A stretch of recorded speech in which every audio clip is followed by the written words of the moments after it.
ঝড় তুফান ঘূর্ণিঝড়ে আসলে আমাদের করণীয় কি? ঝড় তুফান বা ঘূর্ণিঝড় আসলে আমরা কি করব?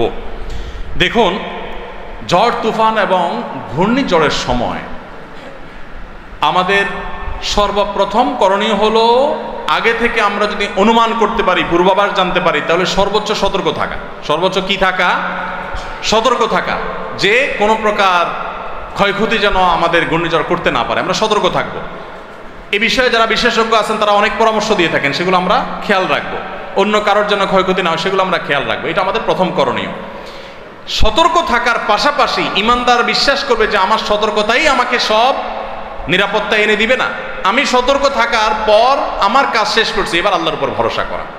আমাদের নবী করিম সাল্লাল্লাহু আলাইহি ওয়াসাল্লাম হিজরতের আগে দেখেন কতগুলো পদক্ষেপ নিয়েছেন। রাতে হিজরত করেছেন যাতে করে শত্রুরা টের না পায়। আবার নিজের শোয়ার জায়গা আরেকজনকে শোয়ায় রেখে গেছেন যাতে করে শত্রুরা বুঝতে না পারে।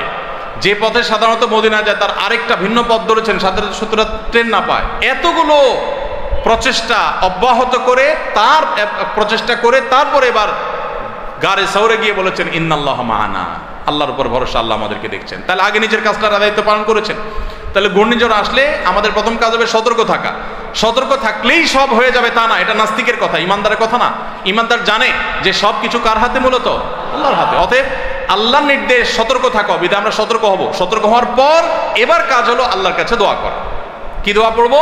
ঝড় যখন আসে, বাতাস যখন খুব বইতে থাকে, তখন আমরা দোয়া করবো আল্লাহুম্মা ইন্নী আসআলুকা খায়রাহা ওয়া খায়রা মা ফিহা ওয়া খায়রা মা উরসিলাত বি ওয়া আউযু বিকা মিন শাররিহা ওয়া শাররি মা ফিহা ওয়া শাররি মা উরসিলাত বি।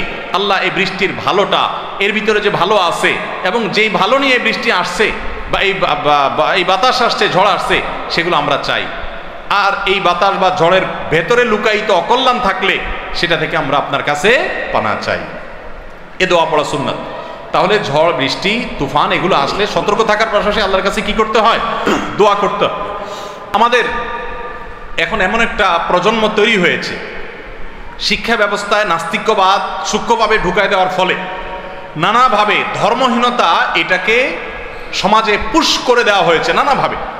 যার কারণে এমন একটা প্রজন্ম তৈরি হয়েছে যে এই দোয়া নিয়ে আমাদের তরুণরা, নামধারী অনেক মুসলমানের সন্তানরা হাসাহাসি করে।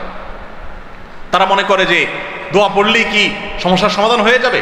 তারা জানে না যে দোয়ার আগে দাওয়াই করতে ইসলাম বলেছে, তার পাশাপাশি দোয়া করতে বলেছে। আর হ্যাঁ, দোয়া আল্লাহ তাআলা কবুল করে কোথায় দোয়ার ফসল আল্লাহ তাআলা দিবেন না দিবেন এটা আল্লাহ তাআলার ব্যাপার, কিন্তু আমাদের কাজ হলো আল্লাহর কাছে কি করা? দোয়া করা। এবং দোয়ায় অনেক অসাধ্য সাধন, অনেক অসম্ভব সম্ভব আল্লাহ তাআলা করেন। সেটা এখন তো আল্লাহ তাআলার ইচ্ছা, আমাদের কারোর হাতে না। কিন্তু আমাদের চেষ্টা হলো কি করা? দোয়া করা। ইমানদার দোয়া করলে আল্লাহর কাছে আলাদা বিনিময় পাবে, তার কাজটা হোক বা না হোক, দোয়াটা কবুল হোক বা না হোক, বা যেভাবে কবুল হোক বা না হোক। এই জন্য আল্লাহ রাব্বুল আলামিনের কাছে দোয়া করতে হয়, কায়মুল বাক্যে দোয়া করতে হয়। আল্লাহ তাআলা আমাদের সবাইকে সেই তৌফিক দান করুন।